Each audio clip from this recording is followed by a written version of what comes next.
여러분 안녕하십니까? 여수 MBC 뉴스투데이입니다. 여수시가 도내선 처음으로 지역의 역사 전반을 조명하는 시립박물관 건립을 추진하고 있습니다. 현재 54%의 공정률을 보이고 있는데 내년 하반기에 정식 개관할 예정입니다.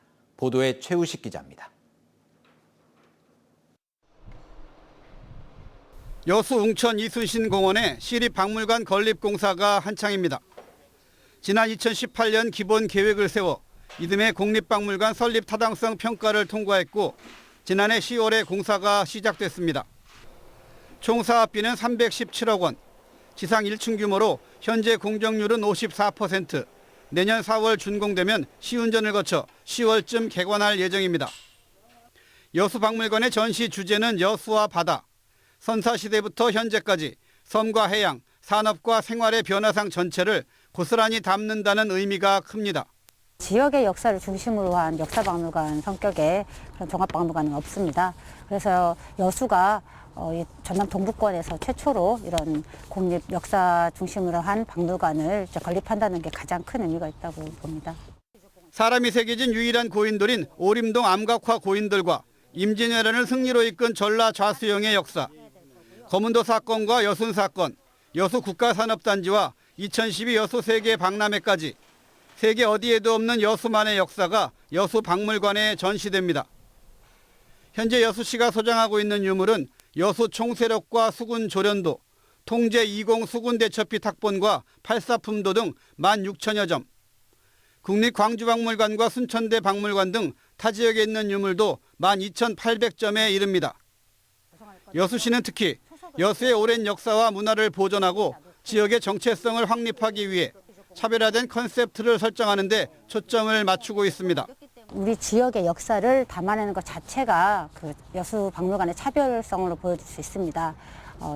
여수의 역사는 한국사 속에서 또 세계사 속에서 오직 이 지역에서만 일어난 사건을 저희가 부각함으로써 그 차별성을 드러내려고 하는데요.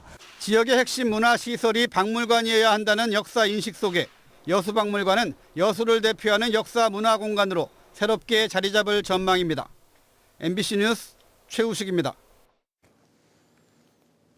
광양 플랜트건설 노사가 7개월이 넘는 마라톤 협상 끝에 임단협에 잠정 합의했습니다.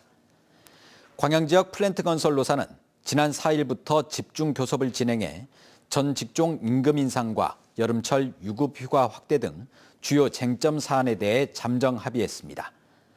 플랜트건설 노동조합은 이번 합의안에 대해 노조원을 대상으로 찬반 투표를 진행할 예정입니다. 한편 광양시는 양측의 의견을 좁히기 위해 7개월 동안 34차례에 걸친 노사 협상을 지원해왔습니다. 여수시가 거북선호 운영업체에 3억 6천만 원의 위탁 사용료를 부과한 것은 부당하다는 판결이 나왔습니다. 광주고등법원 제1행정부는 남해안 크루즈관광 주식회사가 여수시를 상대로 제기한 거북선호 사용료 부과 처분 취소 소송에서 여수시가 업체에 부과한 사용료 3억 6천만 원을 취소하고 9천만 원만 부과하라고 판결한 1심을 유지했습니다. 남해안 크루즈관광은 지난 2020년 코로나19 사태로 승객들이 감소하자 여수시에 휴항을 요청하고 3년 동안 운항을 중단했지만 여수시는 휴항 기간을 포함해 사용료를 부과한 바 있습니다. 전남 드래곤즈가 서울 이랜드를 상대로 승리를 거두면서 1부 리그 승격의 불씨를 살려냈습니다. 전남은 그제 열린 K리그2 39라운드 원정 경기에서 서울 이랜드를 상대로 전반에 3골, 후반에 1골을 성공시키며 4대0 완승을 거뒀습니다. 전남은 이번 최종전에서 승점을 추가해 16승 9무 11패, 승점 57점으로 리그 4위를 기록했으며 1부 리그 승격 티켓이 걸린 준 플레이오프 진출에 성공했습니다. 광주 지역 소각장 후보지로 모두 6곳이 신청됐습니다. 오는 2030년부터 운영을 시작하기 위해선 내년까지 소각장 입지를 최종 확정해야 합니다. 김초롱 기자입니다. 광주시 소각장 후보지로 신청된 곳은 광산구 4곳과 서구 1곳, 남구 1곳 등 모두 6곳입니다. 광주시는 이들 후보지를 대상으로 개발 제한구역 포함 여부나 주민 동의 등 적합성을 재검토하고 있습니다. 여기에 계획보다 일주일가량 시간이 더 걸린 것으로 볼 때 모든 후보지가 응모 요건을 명확히 충족하진 않은 것으로 추정됩니다. 소각장 입지를 결정하는 법적 기구인 입지선정위원회는 오는 13일쯤 열릴 것으로 보입니다. 위원회는 시의 재검토 의견 등을 바탕으로 타당성 용역을 맡길 후보지를 선정합니다. 부적합한 후보지는 제외될 수 있어 선택지는 더 좁혀질 수 있습니다. 이후 며칠 안으로 해당 후보지가 행정동 수준까지 공개됩니다. 타당성 용역은 2-3달이 걸릴 것으로 보이며 그 결과를 토대로 입지선정위원회가 후보지의 순위를 결정하게 됩니다.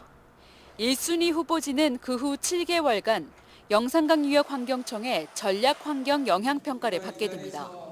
이때 해당 지역 주민들을 대상으로 설명회가 열리는데 적지 않은 진통이 예상됩니다.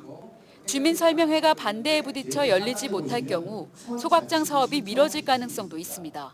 그 지역 주민들께서 또 어느 정도 이렇게 말씀을 하실 수도 있는데 저희는 그런 부분들을 지금까지 홍보했던 내용, 그다음에 편익시설, 인센티브 이런 것들을 통해서 광주시는 이번이 3번째 공모인 만큼 철저하게 준비해 빠르면 내년 9월까지 소각장 입지를 결정해 고시할 계획입니다. MBC 뉴스 김초롱입니다. 한국에 거주하는 이주 노동자들이 겨울옷을 구입하는 것은 적지 않은 부담인데요. 이들을 위해 주민들이 장롱 속에 있는 겨울옷을 꺼내 나눔 행사에 기꺼이 동참했습니다. 서희령 기자입니다. 작은 상점으로 변한 체육관 안이 발 디딜 틈 없이 북적입니다. 저마다 손에 든 봉투 안에는 발빠르게 찾아낸 질 좋은 겨울옷이 가득 차 있습니다. 장롱 속 잠들어 있던 옷들이 새 주인을 찾는 행사인데 고객은 모두 이주 노동자들입니다. 날씨가 갑자기 점점 좋아졌어요. 근데 밖에 일하니까 작업복에 비교해서 대부분 따뜻한 나라에서 온 이들은 겨울마다 감기를 달고 살 수밖에 없습니다. 비싼 가격 부담에 한겨울 야외 작업마저 얇은 옷을 껴입고 견디기 일쑤. 이 같은 어려움을 전해들은 이웃들이 무료 나눔에 나선 겁니다. 이곳에서 방금 골라 입은 겨울옷입니다. 이렇게 지난 17일간의 기부를 통해 이곳에는 7,000벌이 넘는 옷이 모였습니다. 모처럼 든든한 겨울나기를 앞둔 이주민들의 얼굴엔 미소가 떠나지 않습니다. 행사는 의미가 또 있고 외국인들은 와서 관심 많이 받고 좀 행복해요. 이렇게 특별하게 해줬으니까 이제 한국 사람들이 친절하니까 이제 부드럽게 또 일을 좀 열심히 일을 해야죠. 입소문에 많은 이주민들이 찾으면서 준비한 물량은 2시간 만에 모두 소진됐습니다. 노동환경 개선 문제, 주거 문제 이런 것들도 이후에 우리 전라남도나 모범적으로 해결할 수 있도록 그런 모델을 지난달 기준 등록 외국인은 전남에만 5만 5천여 명. 이 가운데 절반 이상이 농어촌과 조선업종 등에서 일하며 단기 체류하고 있습니다. 올해 첫 나눔 행사를 마련한 전라남도는 추가 기부 물량을 모아 전남 동부권에서도 나눔 행사를 한 차례 더 개최할 예정입니다. MBC 뉴스 서희령입니다. 민주당 전남도당이 김건희 여사에 대한 특검을 촉구하는 서명운동을 시작했습니다. 전남도당은 지난 9일 주철현 도당위원장과 지역위원장 등 500여 명이 참여한 가운데 김건희 여사에 대한 특검을 촉구하고 윤석열 정부를 규탄하는 릴레이 발언 등을 진행했습니다.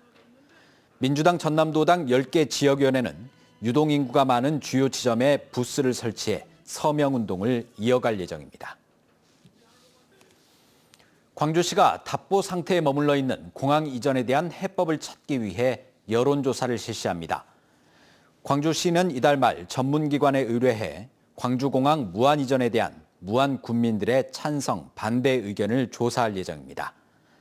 강기정 광주시장은 공항 이전의 골든타임이 올해 말까지라고 여러 차례 강조해 여론조사 이후 어떤 후속 조치를 할지 관심이 모아지고 있습니다.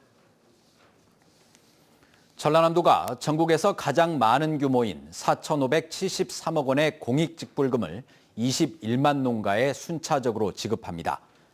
올해는 전체의 25%인 1,150억 원이 농가 단위로 지급되는 소농 직불금이며 나머지 3,400억 원은 법인에게 지급되는 면적 직불금 형태로 지원됩니다.